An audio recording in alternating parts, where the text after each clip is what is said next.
Assalamualaikum warahmatullahi wabarakatuh. Bismillahirrahmanirrahim. Alhamdulillahi rabbil alamin alladzi hadana li hadza wa ma kunna linahtadiya laula an hadanallah. Wassalatu wassalamu ala asyrafil anbiya'i wal mursalin Sayyidina Muhammadin wa ala alihi wa ashabihi ajma'in. Qala rabbi shrah li sadri wa yassir li amri wahlul 'uqdatam min lisani yafqahu qawli. Wa qad qala aydan wasta'inu bis sabri was salah wa innaha lakabiratun illa 'alal khashi'in. Shadaqallahul azim. Ma'asyiral hadirin jamaah Masjid Akbar Mudhar Arifin Sekapuk Gresik yang kami muliakan, alhamdulillahirabbil alamin. Hari ini sesuai dengan jadwal yang direncanakan, kita akan melanjutkan kajian kita tentang kitab Al-Hikam yang diriwayatkan dari beliau Asy-Syaikh Ahmad Ibnu Athaillah As-Sakandari rahimahullahu ta'ala.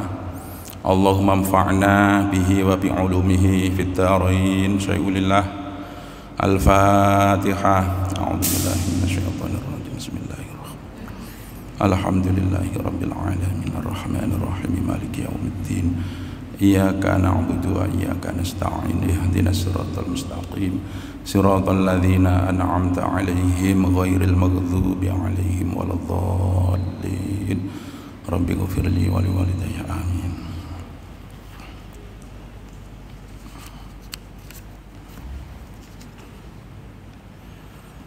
Ya, kita melanjutkan sesuai dengan pembagian tema atau hikmah yang terbaru dari takmir.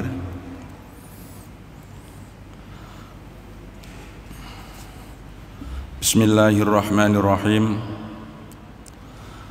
As-salatu tuhratun lil qulubi min adnasidz dzunubi wastiftahun libabil ghuyubi. Salat itu menjadi penyuci atau pembersih pada hati dari berbagai kotoran dosa dan sebagai pembuka bagi pintu kegaiban-kegaiban. Jadi hikmah ini membicarakan tentang hikmah daripada sholat, yang intinya di sini dijelaskan sholat itu sebagai penyuci hati dari kotoran dosa sekaligus sebagai pembuka bagi pintu kegaiban-kegaiban, hal-hal yang gaib. Oleh karena itu, sebelum kita lebih jauh mengkaji hikmah dan manfaat daripada sholat, khususnya dua hal tadi, kita mengenal kembali tentang sholat itu sendiri, yang merupakan ibadah yang sangat istimewa dan utama dalam pandangan ajaran agama kita. Sebagai anggota rukun Islam, pokok-pokok agama Islam, tegaknya agama Islam itu salah satunya harus ada sholat. Bunyal Islamu ala khamsin, syahadatu an la ilaha illallah wa iqamus shalah ila akhirih. Salah satunya menegakkan sholat. Bahkan tidak cukup sebagai rukun Islam, sholat ini rukun muslim, kewajiban bagi setiap orang Islam yang tidak bisa ditinggalkan apapun keadaannya. Ketika sedang sakit, ada aturan tata cara sholat bagaimana harus dilakukan. Ketika sedang bepergian, ada tata cara tersendiri. Intinya kewajiban sholat tidak boleh ditinggalkan. Ini maknanya sholat sebagai rukun muslim, sebagai kewajiban bagi setiap orang Islam. Sholat ini ibadah yang syamilah, yang komprehensif, lengkap, meliputi berbagai aspek. Kalau kita cermati rukun Islam tadi, yang pertama syahadat, ini penekanannya adalah ibadah qauliyah, ibadah yang berkaitan dengan ucapan, sehingga orang ketika masih kafir kemudian mau masuk Islam harus siap berikrar, menyampaikan secara lisan isi daripada syahadat itu. Tidak boleh dia pokoknya saya percaya Pak, tapi saya nggak bisa mengucapkan, tidak bisa. Syahadat ini ibadah qauliyah, harus dinyatakan, harus diucapkan.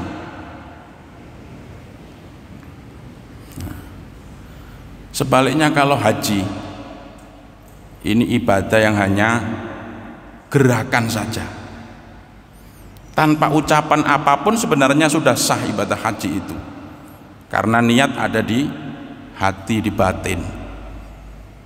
Ya, berikhram, kemudian tawaf, kemudian sa'i, kemudian bercukur, kemudian wukuf, kemudian mabit, kemudian lontar jumroh, kemudian tawaf lagi, sa'i, mencukur lagi. Itu perbuatan-perbuatan semuanya. Berbeda dengan puasa yang tidak menuntut ucapan tertentu ataupun gerakan tertentu. Puasa ini ibadah tanpa kita mengatakan sesuatu apapun, tanpa ada gerakan tertentu apapun sah.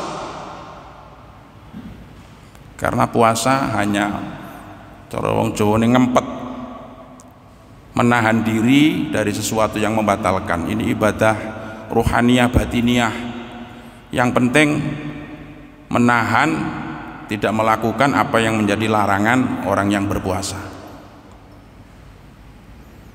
Nah, seperti itu. Kalau zakat ini berkaitan dengan hal-hal yang di luar diri manusia, hartanya, tidak menyangkut fisiknya, jasmaniahnya, ataupun keadaan batinnya, tetapi hartanya. Alhamdulillah semuanya ini dirangkum di dalam sholat kita. Ada rukun qauliyah, sesuatu yang harus dijalankan yang berupa ucapan. Yang pertama kita takbiratul ihram. Ini jangan sampai salah faham, yang diwajibkan itu membaca lafaz takbirnya itu Allahu Akbar.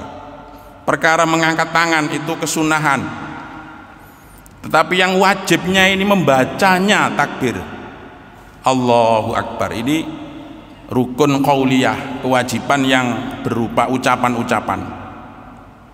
Dilanjutkan ada membaca surat Al-Fatihah, itu membacanya yang wajib. Ya. Kemudian kita rukuk. Lah rukuk ini gerakannya, kita menunduknya ini yang menjadi kewajiban. Tanpa kita berdoa di dalamnya tidak masalah, berdoa lebih baik. Nah, seperti itu dan seterusnya. I'tidal, rukun fi'liyah, rukun yang berupa gerakan. Jadi sholat ini perpaduan. Kemudian kita sujud, kita duduk di antara dua sujud, kita sujud lagi, kemudian kita tasyahud. Yang terakhir tasyahud akhir itu membacanya tahiyat itu dan juga duduknya ini wajib. Nah, seperti ini. Duduknya tawarruk, duduk terakhir itu sama membaca tahiyatnya itu rukun sholat itu. Membaca tahiyat berarti qauliyah. Nah, kemudian membaca salam yang pertama itu rukun. Jadi bukan menolehnya yang wajib itu. Jenengan mboten adek noleh langsung kenceng terus buyar ngoten nggih, angsal mawon. Tapi nggih kirang sae, ngoten ta. Kirang sae ngoten mawon tapi angsal. Membaca salamnya itu yang berupa rukun qauliyah. Lah inilah. Di dalam sholat kita ada puasa. Karena batal kita sholat sambil makan.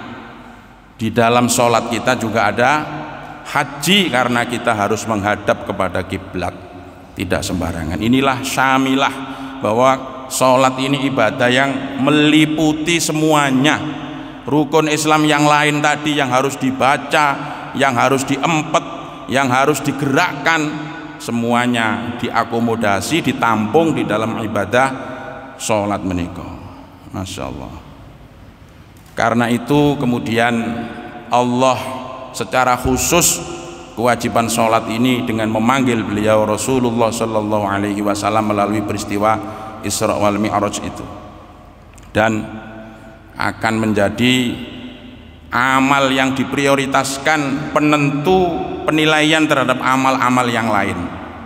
Awwalu ma yuhasabu bihil abdu bi sholatihi, amal yang diperiksa pertama kali besok di hari kiamat adalah sholatnya. Fa in khoba fa in sholahat faqad aflaha wa anjaha wa in fasadat khoba wa khosiro. Kalau sholatnya bagus maka sungguh orang itu beruntung dan selamat. Sebaliknya kalau rusak maka akan menyesal dan merugi. Begitu seterusnya. Ma'asyiral hadirin, ini statusnya sholat dulu. Bahkan beliau Rasulullah itu kan punya nama banyak, di antaranya Muhammad, Ahmad, ada Al-Mahi, ada Al-Hashir, ada Al-Aqib. Ahmad itu 4 huruf, alif, ha, mim, dal. Itu ada yang menjelaskan adalah prototipe huruf yang melambangkan gerakan orang sholat.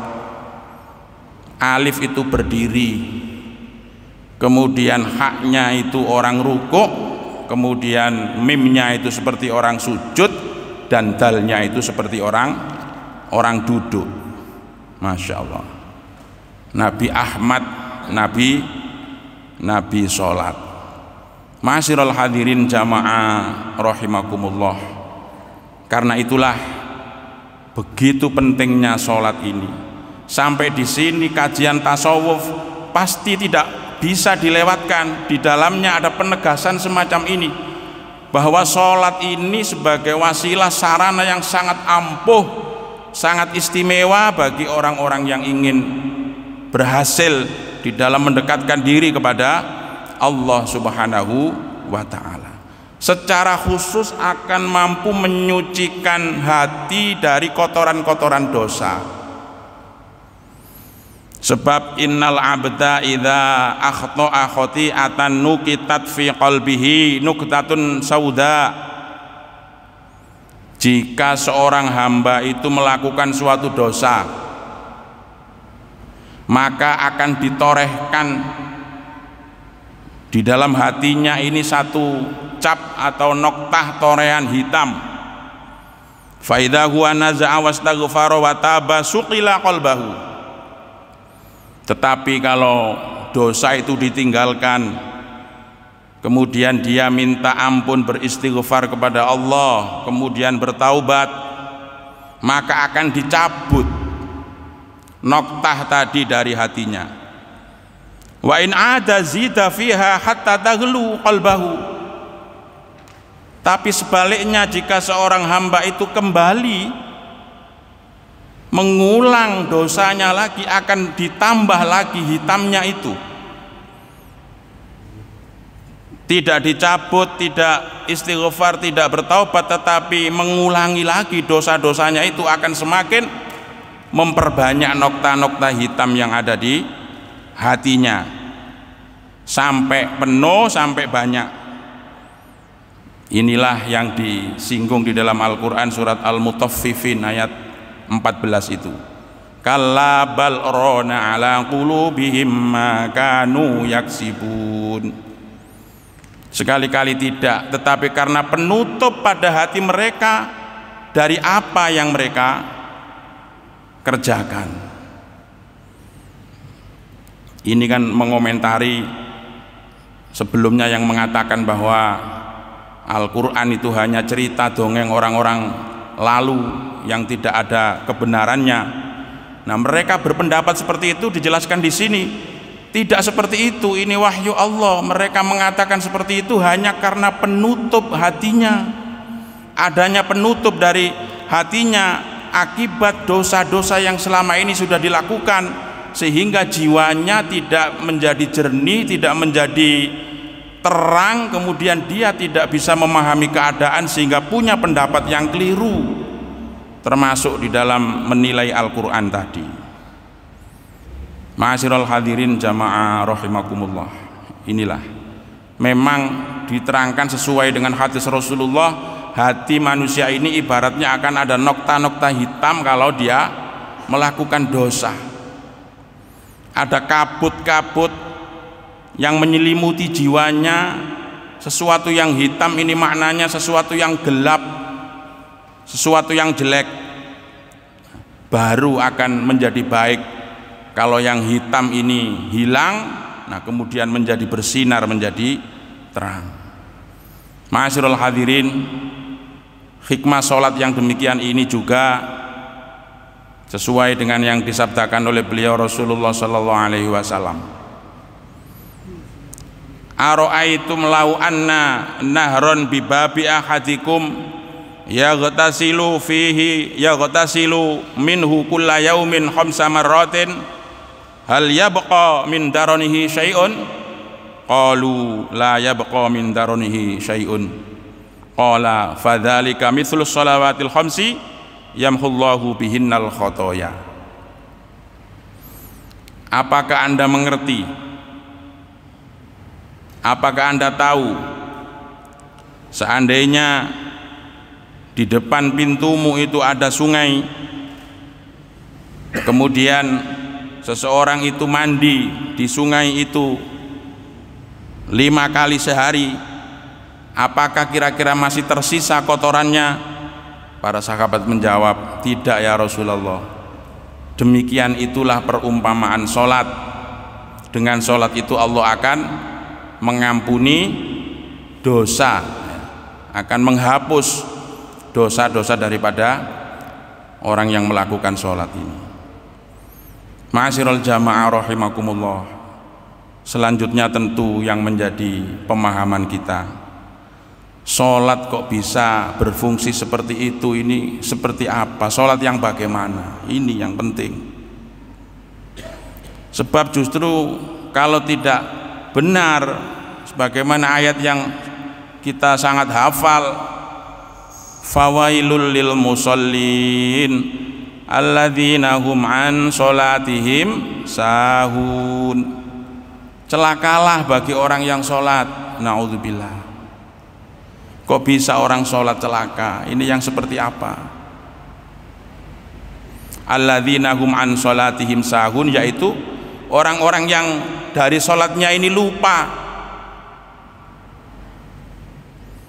tidak sadar, tidak menghayati, tidak ingat dengan apa yang dilakukannya itu ketika sedang sholat, diancam celaka oleh Allah Subhanahu wa ta'ala. Na'udzubillah. Tetapi sebaliknya, qad aflahal mu'minun alladzina hum fi sholatihim khashi'un. Sungguh beruntung orang-orang yang beriman, yaitu mereka yang di dalam sholatnya itu sama-sama khusyuk, orang yang bisa menjalankan sholat dengan khusyuk. Inilah ma'asyiral hadirin tekanannya kita kajian tasawuf di sini. Sholat yang baik, sholat yang benar-benar ditegakkan, inilah yang insya Allah akan memberikan hikmah sebagaimana yang diungkap oleh beliau As-Sah Ibnu Athaillah ini, yang memenuhi syaratnya, yang memenuhi rukunnya, yang memenuhi kesunahan-kesunahannya, yang memenuhi adab-adabnya, dan yang dilakukan tentunya dengan khusyuk, berupaya menghadirkan seluruh jiwa raganya untuk mendekatkan diri kepada Allah Subhanahu wa ta'ala. Kalau seperti itu benar, nanti akan bersambung dengan hikmah berikutnya ini. Di mana sebenarnya letak pembersihan kotoran dosa ketika sholat itu? Bagaimana tidak ketika orang itu dengan penuh kesadaran ketika takbiratul ihram, dia takbir Allahu Akbar, mengakui kebesaran Allah, iqrarum bi kibriyaillahi wa izzatihi, berikrar tentang kebesaran Allah, tentang kemuliaan Allah.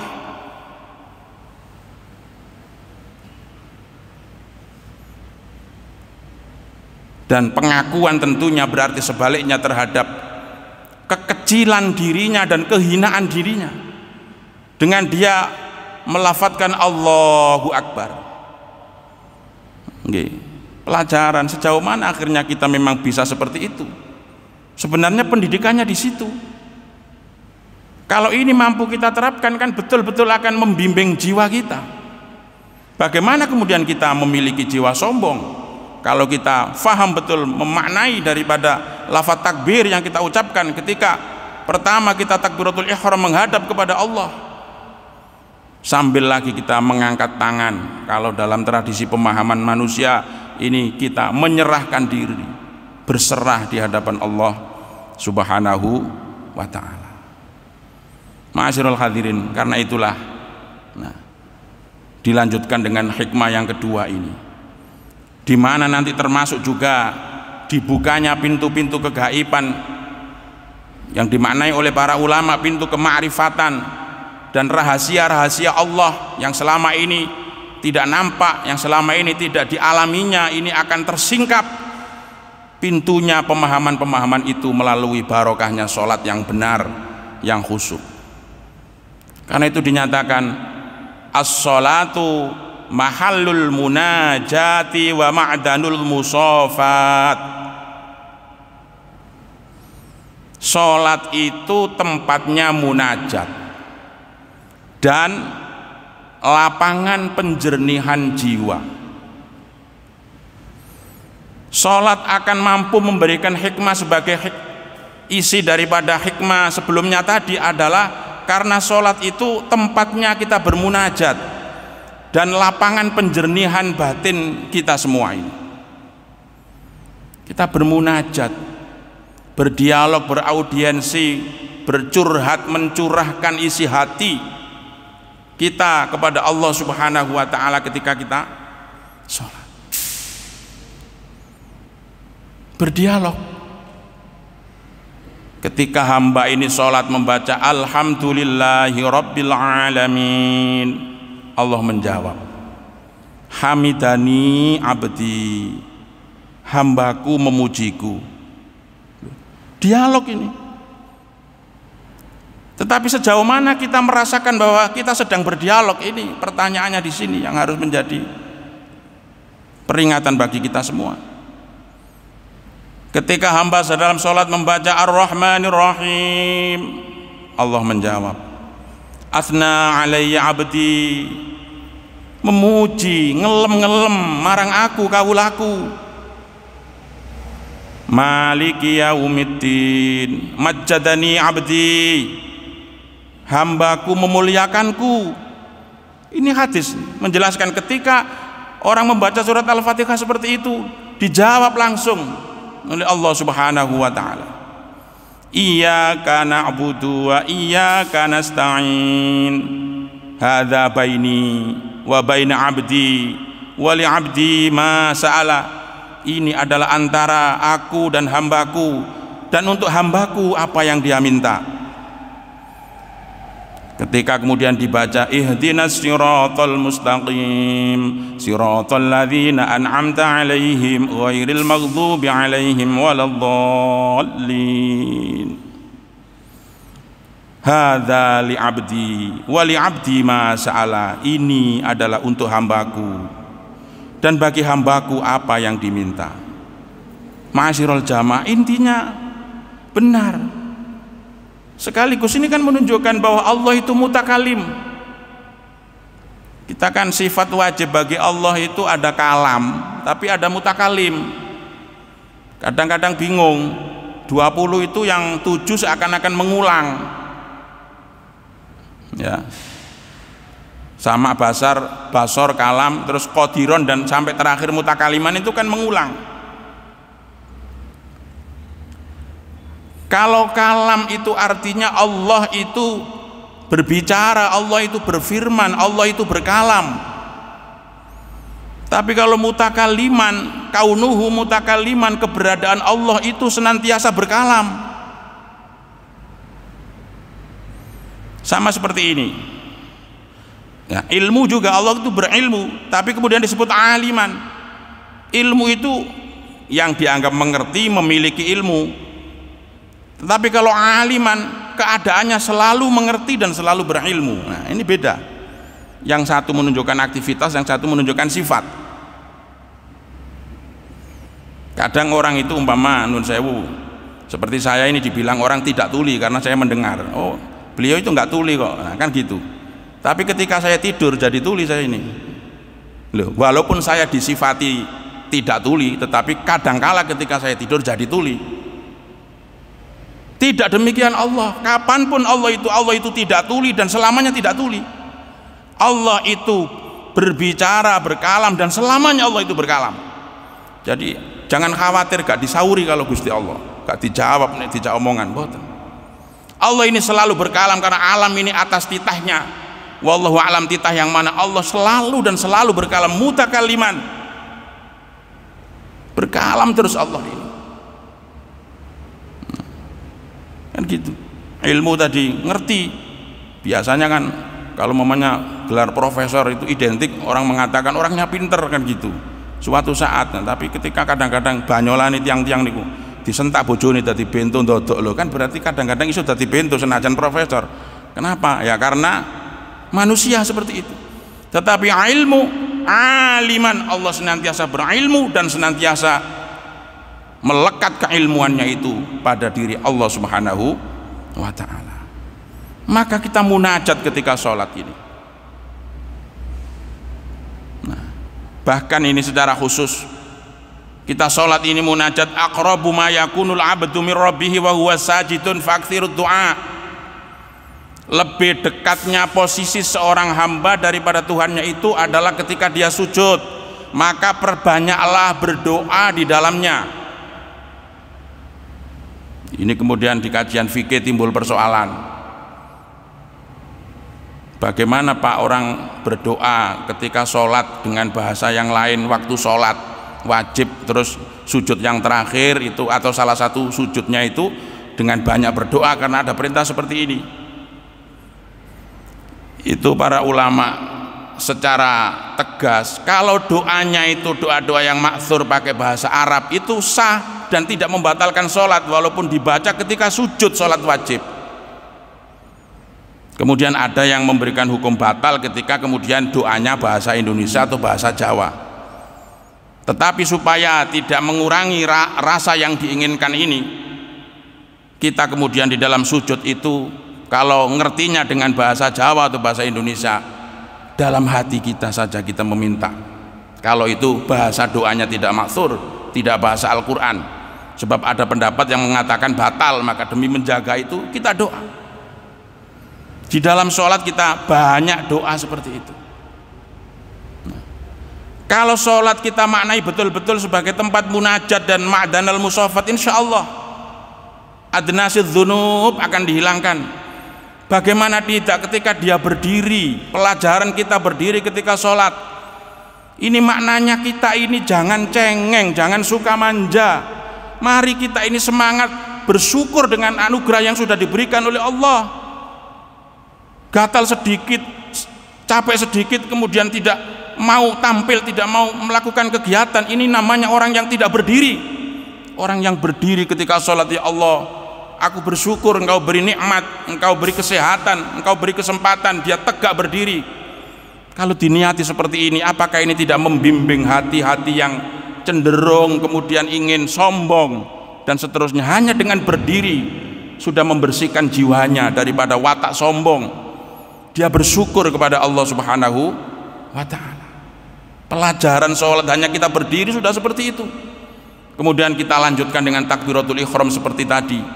Kita mengakui kerendahan kita, kekecilan kita di hadapan Allah, kehinaan kita, sementara kita mengakui kebesaran keagungan Allah. Al-kibriya'u rida'illah, ini selendang Allah, wal 'azamatu izarillah, izarullah, ini sarungnya Allah, ini keagungan, ini bukan milik kita, kita sebagai hamba. Itu ketika kita takbir seperti itu, Masya Allah,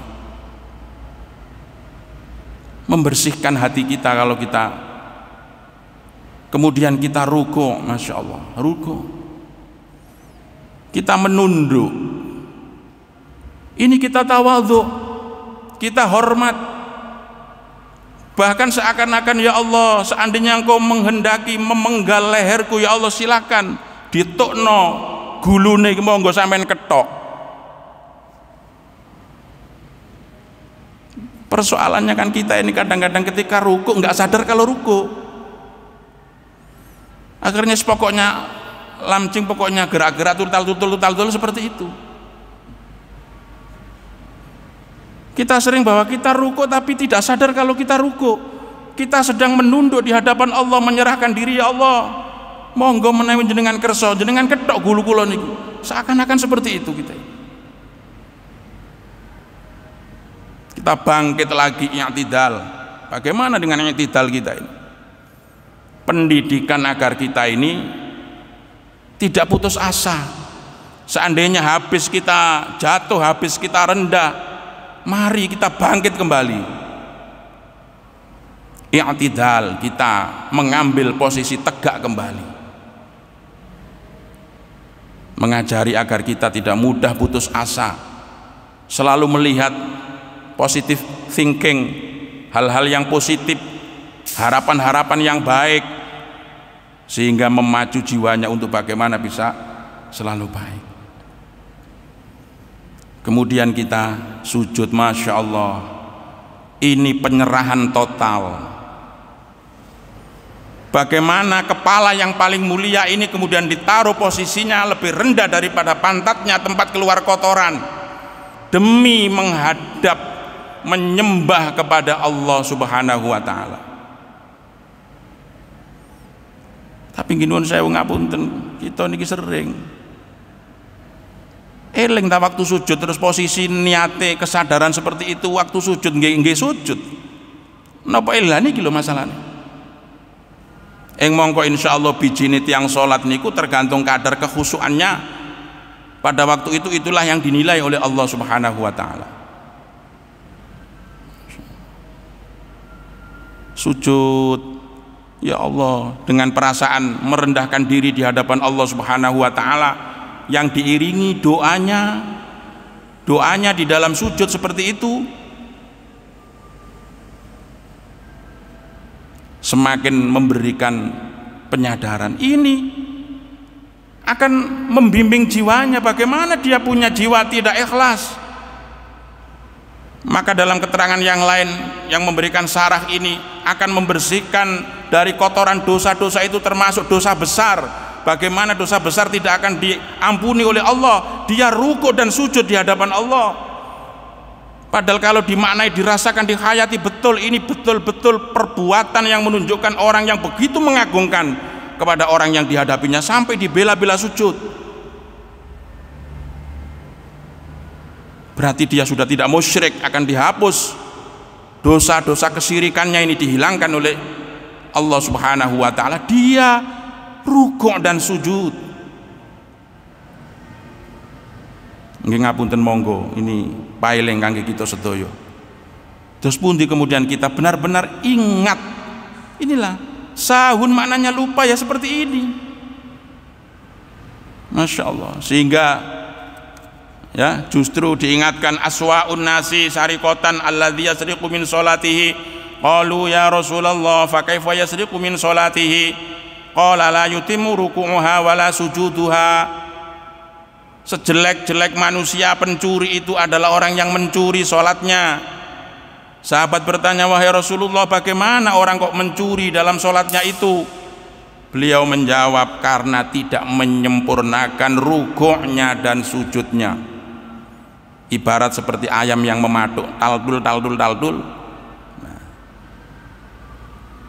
ya lumayan kalau dilakukan ya sebagai penggugur kewajiban dia melakukan sholat, insya Allah ada nilai tersendiri. Tetapi kalau diinginkan bagaimana bisa menimbulkan hikmah-hikmah yang luar biasa seperti ini, nah tentu sholat ini sebagaimana yang dinyatakan oleh Allah tadi, sungguh beruntung orang yang beriman itu, yaitu mereka yang sholatnya dalam keadaan khusyuk, yang menghayati, yang memahami, yang menyadari, yang ingat, mulai dari gerakannya dan bacaannya dan momentum yang sedang dia lakukan itu bahwa dia sedang sholat.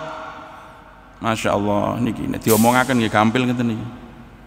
Tapi setidaknya inilah ya perhatian bagi kita seperti itu.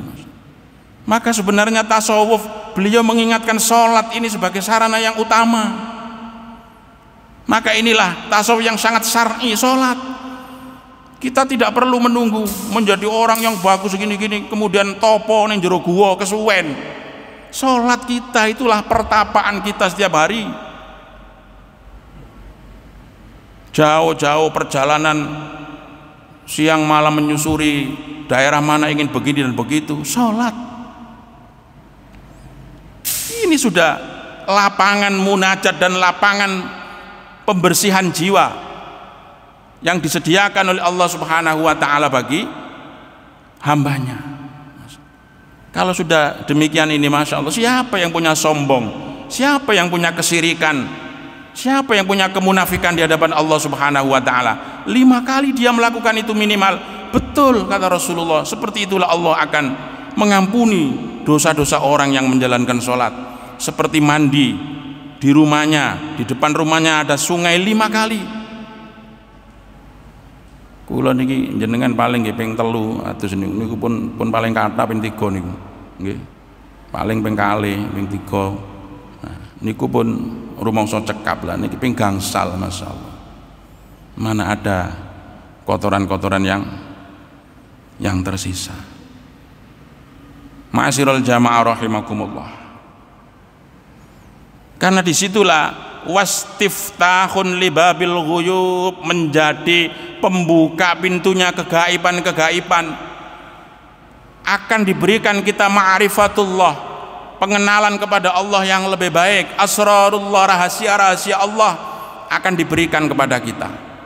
Kita akan memiliki hikmah, memiliki kemudian hati yang selamat, hati yang taslim. Karena sholat penyucian jiwa lah. Jiwa ini terutama kotorannya tadi kan sombong di hadapan Allah Subhanahu wa ta'ala. Bahkan kalau ayat yang satunya innas sholata tanha 'anil faksya'i wal munkar, akan mencegah perbuatan yang faksya dan yang mungkar. Yang faksya itu ada yang cara khusus memaknai zina. Kalau mungkar ini kejahatan atau pelanggaran secara umum, apapun yang tidak baik mungkar. Berarti faksa pasti mungkar, tapi mungkar belum tentu jenisnya faksa. Ada yang memaknai faksa ini adalah pelanggaran yang sebenarnya adalah diinginkan, artinya sesuai dengan naluri manusia, seperti orang zina. Kan memang hasratnya kadang-kadang kepingin seperti itu. Ada perasaan naluri manusia kepingin seperti itu, kemudian dia jatuh di situ, berarti dia faksa. Tapi kalau mencuri itu kan biasanya memang tidak sesuai dengan jiwa manusia. Nggak ada orang kepingin begitu. Beda dengan kayak zina tadi, kepingin ada, kemudian jatuh mengikuti keinginannya, itu faksa. Tapi kalau mungkar, sesuatu yang ditolak oleh akal, yang tidak lumrah, yang tidak umum, yang tidak ma'ruf, itu mungkar. Mencuri, membunuh, pelanggaran kalau membunuh, mencuri itu mungkar. Karena memang naluri manusia nggak seneng, nggak cocok. Nggak ada orang aku meneng-meneng kepingin membunuh, nggak ada. Kepingin mencuri, nggak ada. Nah, itu mungkar. Loh, yang seperti ini yang juga akan hilang, ya, akan diangkat, dibersihkan oleh Allah Subhanahu wa ta'ala dengan barokah sholat. Bagaimana dia akan melakukan pelanggaran yang menurut naluri ataupun menurut pikiran manusia tidak baik? Karena jiwanya terdidik di dalam pelajaran sholatnya. Karena itu tattasi'u fiha mayadinul asrari wa tasruqu fiha sawariqul anwar. Jadi hikmah yang barusan ini juga mempertegas lagi yang sebelumnya tadi. Ini saling memperkuat ini. Tattasi'u akan menjadi luas fiha di dalam sholat itu mayadinul asrar, lapangan rahasia-rahasia, watasruku, dan akan menjadi bersinar fiha di dalam sholat itu syawarikul anwar, pancaran-pancaran cahaya, pancaran-pancaran sinar.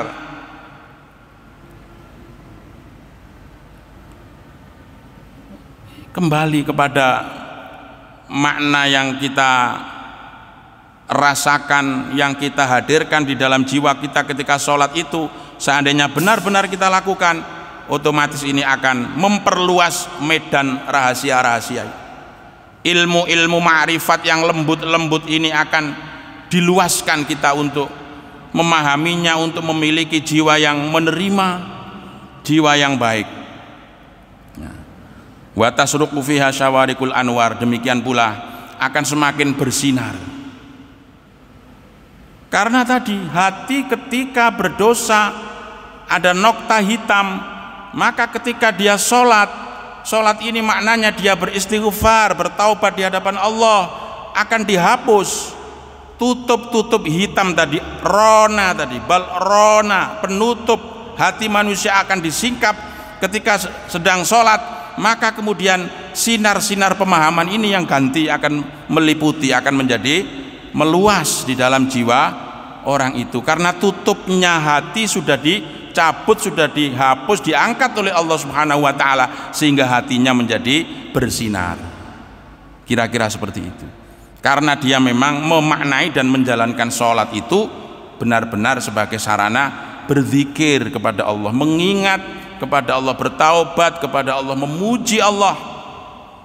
Aqimis sholata li dzikri, tegakkanlah sholat untuk mengingatku. Ma'asyiral hadirin, nah, seperti itu hebatnya sholat itu. Tapi ento demikian hikmah yang terakhir yang terkait dengan sholat ini. Alima wujudadz dhu'fi minka faqallala a'dadaha wa alima ikhtiyajaka ila fadlihi fakatsara amdadaha. Tapi waktunya sudah ada. Ya, alima, Allah mengetahui wujudadz dhi'fi, adanya kelemahan mingka darimu, faqallala, maka Allah menyedikitkan a'dadaha, hitungannya sholat, wa alima ikhtiyajaka, dan Allah mengetahui kebutuhanmu, ila fadlihi, kepada anugerahnya Allah, fakatsara, maka Allah memperbanyak amdadaha, pahalanya sholat. Walaupun demikian istimewanya sholat tadi, tetapi Allah memahami kita ini punya kelemahan, kekuatan kita terbatas. Faqallala a'dadaha, maka Allah mengurangi, menyedikitkan hitungannya. Yang asalnya 50 waktu kemudian diringkas, hanya kemudian dispensasi menjadi 5. Ini ceritanya panjang, tapi kemudian intinya Allah tidak mengurangi pahalanya, karena Allah mengerti engkau begitu hajat kepada anugerah, kepada kemurahan daripada Allah Subhanahu wa taala, maka walaupun disedikitkan jumlahnya, Allah tetap memperbanyak pahalanya. Pahala sholat kita ini akan terus diakui, dihitung banyak oleh Allah Subhanahu wa taala, walaupun jumlahnya hanya 5 waktu. Ma'asyiral hadirin, ini intisarinya yang terkait dengan peristiwa Isra Mi'raj.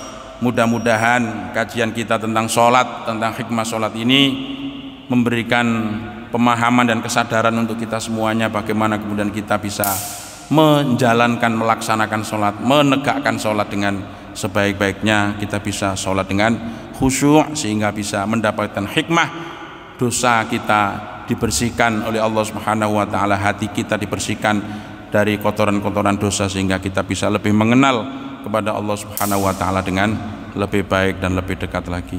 Demikian, wallahul muwaffiq ila aqwamit thoriq. Wassalamualaikum warahmatullahi wabarakatuh.